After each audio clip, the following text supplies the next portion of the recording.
Preview.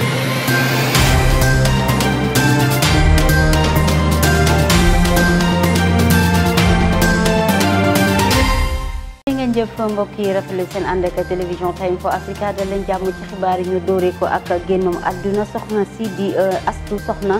fële ca hôpital bu Louga naka daanaka bidaam mbir mi ba mu siwee nag ñu bëri ci askan wi naka dañ cee yéeg ci yàbbi la ñu gis rek mooy ñu fexe rek ba nguur gi def liggéeyam waaye tamit yoon na daal di def liggéeyam ginnaaw jéew bi nga xam ne am na foofee nag ñi nga xam ne ñoo yor wàllum wér-gu-yaram di ministère ba nee na nag dinañ indiwaat coppiti bu yees bu soxal wàllum paj mi fii ci Sénégal ñu wax ban njëriñ la ak association bu yees bi nga xamante ne maire yu nekkee ca coalition Yewwi Askan Wi ñu koy xamee nag ren moom moo war a jàkkaarloo ak ki nga xam ne mooy AMS maanaam association des maires du Sénégal ngir ay leeral di ngeen ko am fii ci journal bi Sénégalais yi mer ba futu la ñu def ginnaaw benn doomu Sénégal bañ doon toroxal fële ca Italie ginnaaw bi nga xam ne nag jot nañu vidéo bi nga xam ne vilipendé nañ ko ci réseaux sociaux yi la ñu bëgg rek mooy état bi daal di def ay jéego xibaaru bitim réew ak xibaaru tàggat yaram moom la ñuy jeexale mbokk yi léegi-léegi ma dikk ñu faram fàcce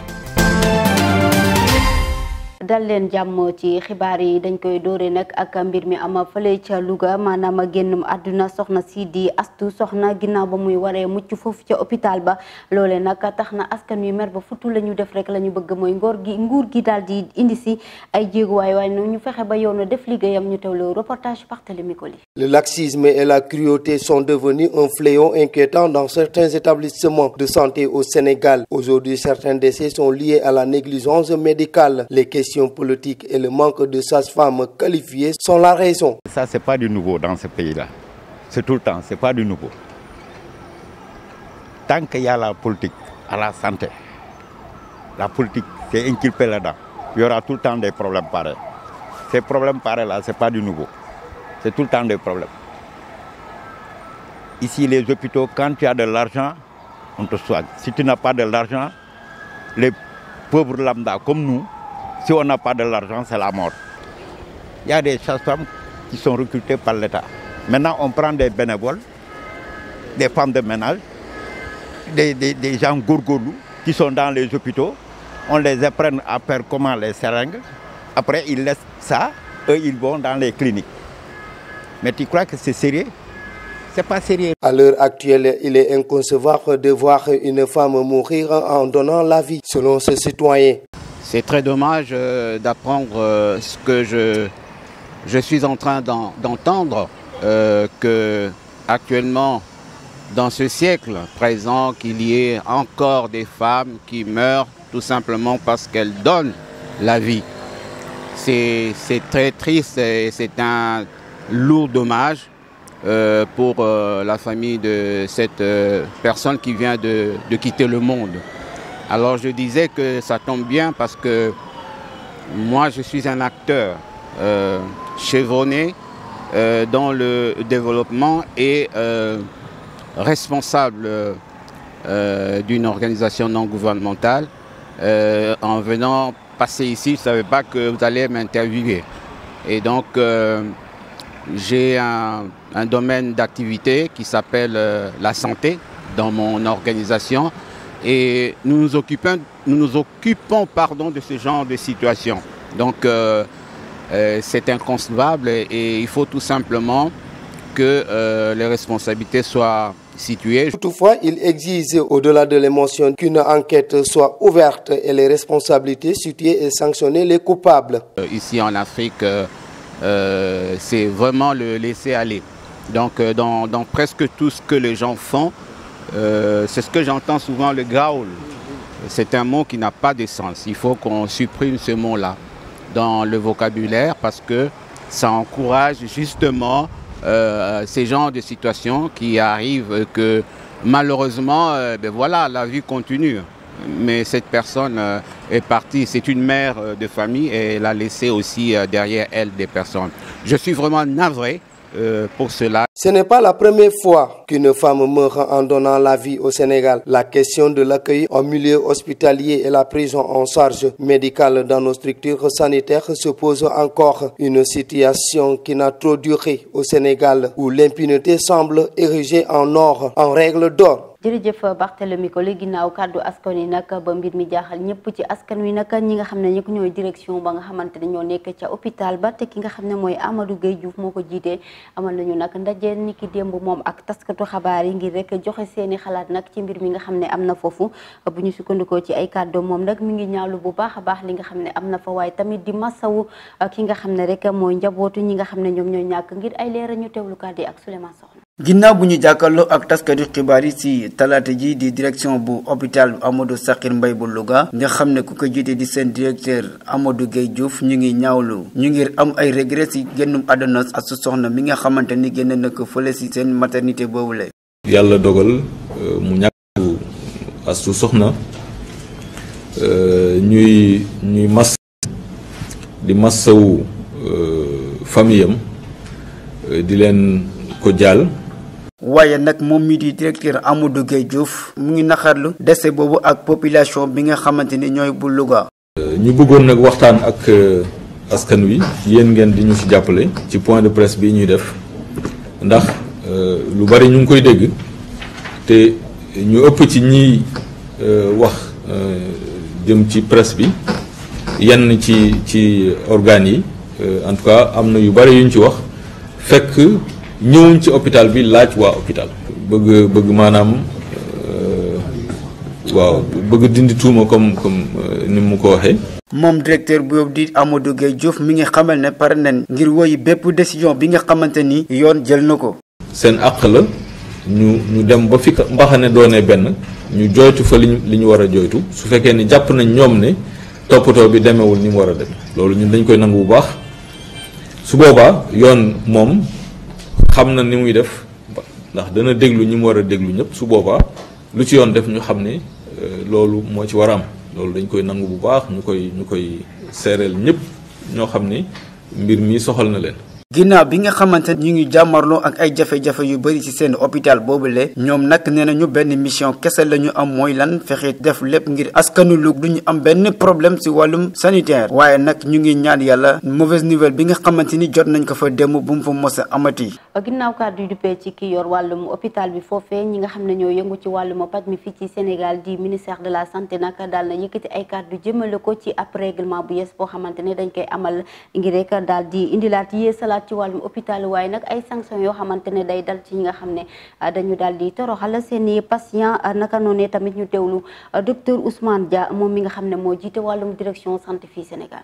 ci terrain xeex yenn yi di xeex guerre bi di xeex ñàkk considération parce que loolu tamit comme ni nga ko waxee tant que commencé wuñu di jël bant di tóor yaakaar naa ne affaire yi mën a fi jógee tamit ci jikko la ak ci éducation yaakaar naa ne kilifa bi comme ni mu ko waxee na xel yi dal nañu def ndànk mais lépp li nga xam ne nan la tax système bi yëpp dinañ ko def ndaxte gis nga tey hôpitaux yu bees tàq la Sénégal am ci Afrique bi yëpp li Sénégal def ñëpp dañuy ñëw tey di damoo di ñu wallaahi loolu am na moo tax nag dinañ loolu foofu daal xam naa ne dinañ ci góor su mel ni tàggat bi dinañ ci gën a taxaw waaye tamit sanction yi comme ni nga ko waxee il faut ñu taxaw ci parce que peut-être affaire yi yëpp daal. ñu àddu wax ci wàllum politique ak beneen kuréel boo xamante ne rek dafa daal di juddu ñu tuddee ko ren si moomee moo war a daal di jongante ak association des maires du Sénégal tax na nag askan wi samp laaj bi ba xam ana ban njëriñ la ñaari couleur yi amal askan wi ngir alleera ñu teewul Ousmane Niang.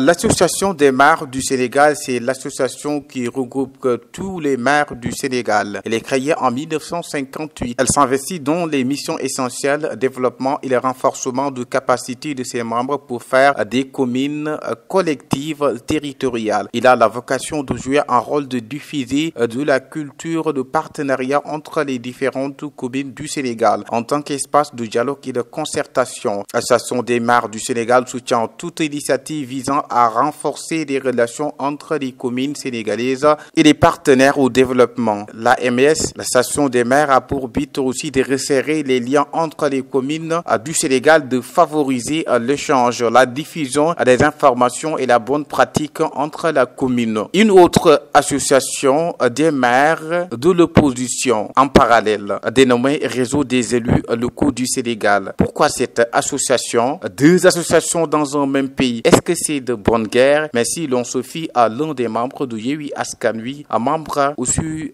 du réseau en tant que maire, Ousmane Sonko, voit que cette association intervient dans le but de prendre en charge les aspirations des élus locaux. Donc on peut en retenir que cela ne va pas être facile entre ces deux associations, association des maires du Sénégal et association de l'opposition de Yewwi Askan Wi. Et pourtant, pour certains, ils devraient tous se réunir pour l'intérêt du peuple sénégal malgré leurs divergences. Mais si chacun veut être plus légitime que l'autre, il y aura certainement des difficultés et des problèmes. C'est pourquoi la parole a été donnée aux experts. Et selon certains, les risques pourraient être la dispersion d'une mauvaise gestion des affaires locales. De l'avis de l'analyste politique Mamadou Sy Albert, l'association du maire du Sénégal est la seule association habilitée à travailler avec les préfets, les autorités administratives territoriales locales. Donc, selon lui, si les élus locaux de Yewwi Askan Wi boycottent cette association, ils risqueraient de ne pas travailler avec l'autorité locale, les ministères et le gouvernement. Ousmane ñu koy jaajëfal dañuy wutali fële ca Saint-Louis ca université Gaston Berger bu Saint-Louis foofee nag coordination des étudiants du moins ñoom nag dañu daal di décréter waat 72 heures boo xamante ne rek dañu daal di banque seen loxo ci lépp lu waral wàllum njàng foofee ci pédagogique waaye tamit fexe nañ ba kenn du fay foofu ticket ak ñetti weer yoo xamante ne nee na dañ koy fexe daal di amal te duñu fay seen logement yooyee li ko waral nag bu ñu sukkandikoo ci nga xam ne rek mooy président coordinateur boobu di Ousmane Gueye nee na étudiants yi nag ñu ngi daal di dénoncer wala sax lu ñu ñaaw lu mooy ñàkk paiement yu bourse yi nga xamante ne boobu ba tey jotaguñu waaye tamit le non respect maanaam ñàkk engagement yi nga xamante ne autorité nekk ca université ba boobu ba tey dañoo noppi waaye tamit ñuy fàttaliku ñàkk kaaraange bi nga xamante ne nemmeeku nañ ko ca campus social ginnaaw génnum àdduna seen xarit boobee. ab vidéo moom la ñu daal di wane ci réseaux sociaux yi ab doomu sénégalais nag lañ jàpp fële ca Italie ab policier moo ko jàpp nag daal di ko defal ay métital yu métti yoo xamante ne communauté sénégalaise yu nekk fële ca Italie ñu ngi koy ñaawlu rawatina ñu nekk fii ci Sénégal ginnaaw bu ñu taataane ñeneen ci askan wi suñu micro la ñu gis rek mooy dafa mel ni ñoom buñ fi ñëwee dañ leen di jàppale waaye nag ñun bu ñu demee seeni réew nag lu ne la ñuy def tax na sax nguur gi ak ki yor wàllum étranger maanaam kuréel gi yor wàllum sénégalais nekk à l'extérieur ñu fexe def ci seeni jéego ngir mbir mi daal di dakk fii ci Sénégal micro trottoir Elisabeth. am na ñoo xam dañu war a mbir waaw ndaxte ñun ñëpp benn la ñu nekk der bu weex ak der bu ñuul ñun ñëpp benn la ndaxte ñun ñëpp yàlla moo ñu sàkk daal ñoo bokk descendant waaw on est des frères tous des frères dans l'humanité ñun ñëpp on vient d'Adama et Awa du dëgg donc ñoom suñu demee bay toroxal der bu ñuul dañoo xamul ñun ñëpp benn la te gis nañu ñoom suñu ñëwee fii privilège yëpp dañ koy am waaw suñu bëggee implanter seen société day yomb si ñoom trop suñu fi bëggee ñëw épanouir day yomb si ñoom trop loisir lépp day yomb même ba ci côté sport bi day yomb ci ñoom mais ñun c'est tout à fait le contraire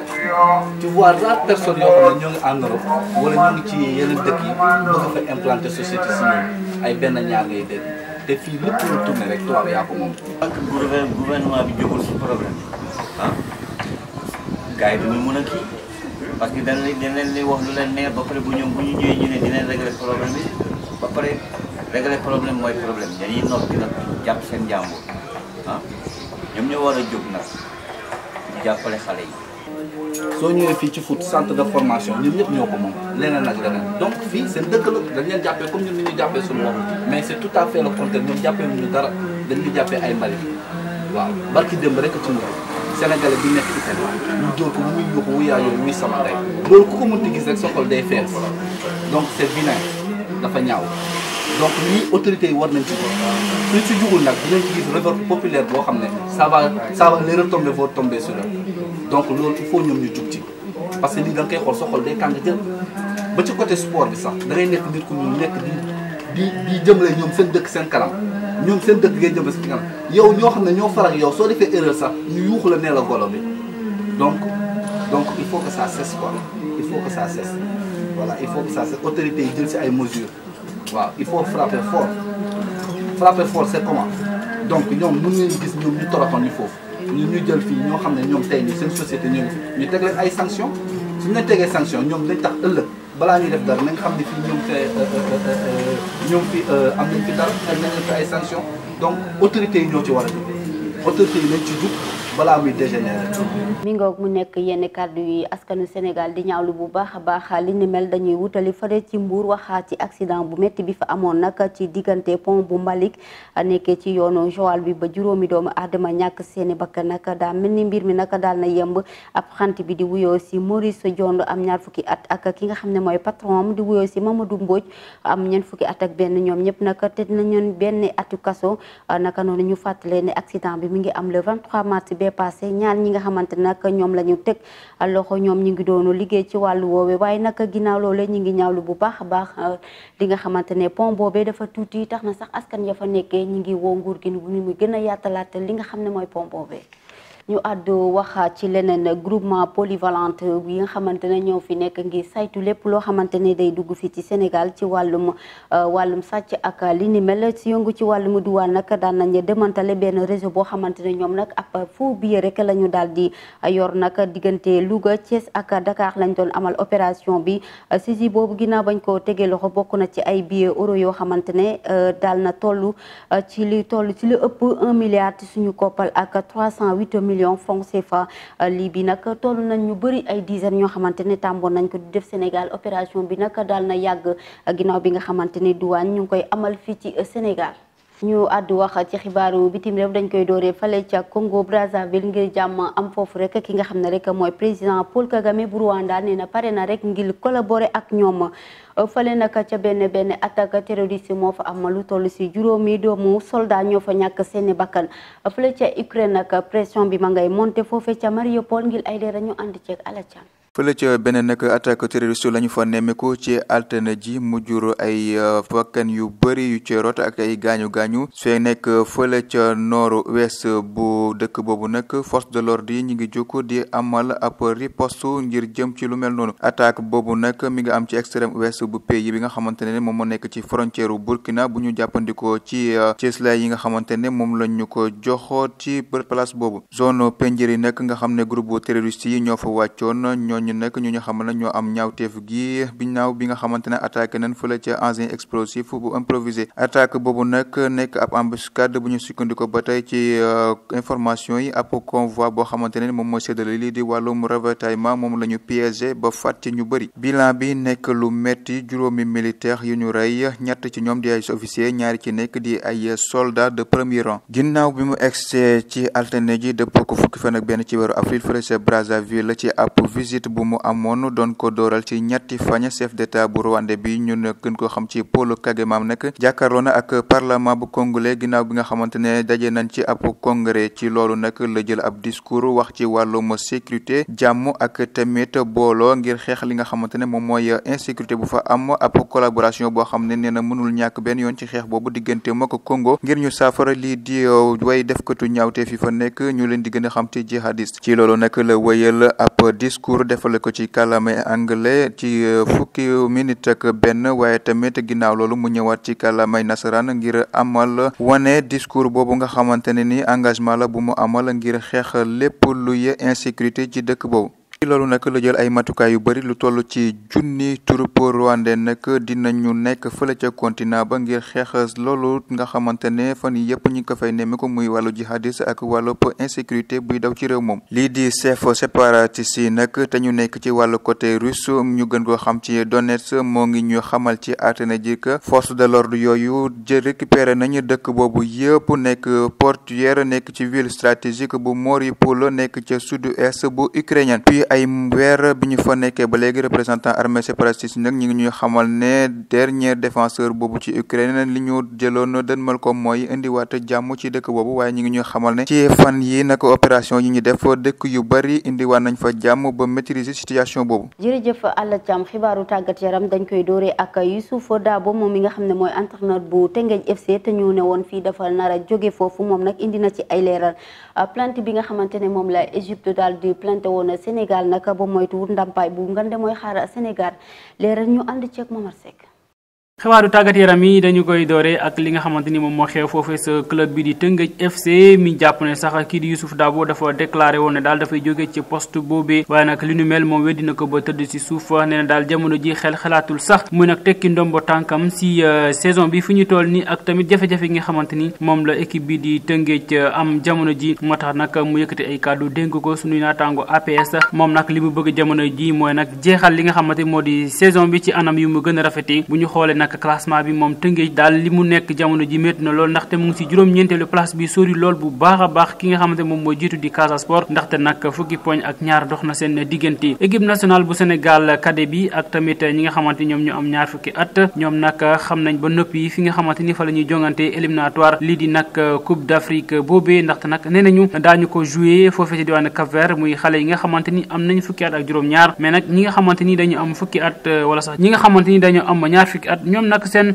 tournoi éliminatoire ba ñu koy amalee foofu sa Mauritanie bu ñu sukkandikoo ci xibaar yi nga xamante ni jot nañ ko ci ki nga xamante ni moom mooy Abdoulaye Cissé moom Abdoulaye Cissé di xamle ba tey ne daal fi ñu toll nii kon mbir mi nag léegi mu sotti ci équipe nationale bu Sénégal boobee su ko defee ñu waajal li nga xamante mu di Coupe d'Afrique boobu mbir mi mu ngay dox ci plainte bi nga xamante ni Égypte daf ko déposé woon jox ko waa UEFA ci match bi nga xamante ni moom moo doxoon digganteem ak Sénégal fii si Ndakaaru nga xamante ni dañu fa nemmeekoon ay laser ñoom égyptiens yi sénégalais yi sonal leen lool waaye tamit pëccaxoo bi nga xamante ni am na si jamono ji nga xamante ni si lañ doon nag wëy seen wëy woowu mu hymne bu Égypte mu mel ni nag UEFA dafa sàkku nag ci ñi nga xamante ni ñoom la santoon ngir ñu filmer match boobu ñu jox leen ay vidéo yoo xamante ni ndax Égypte li muy wax dëgg la am déet waaye nag bu ñu sukkandikoo ci xibaar yi ab daan nag mën na dal ci kaw Sénégal ndaxte nag nee nañu li nu mel daloon na équipe bi nga xamante ni moom moo di Angleterre kon nag Sénégal ñu ngi xaarandi mu am ay daan yoo xamante ni lu jëm si fanweeri junni euro maanaam ñaar fukki millions si suñuy koppar soo moytul daal danañ ko teg ci kaw ndoddu Sénégal. jërëjëf Momad Seck mbokk yi fii la ñuy tàggoo ak yow ci li gënoon a fës ci xibaar yi ñu leen jaajëfal ci ànd beeg déglu bi ci kanam di ngeen am xibaar ci kàllaamay nasaraan ànd ceeg Momad Seck jërë ngeen jëf.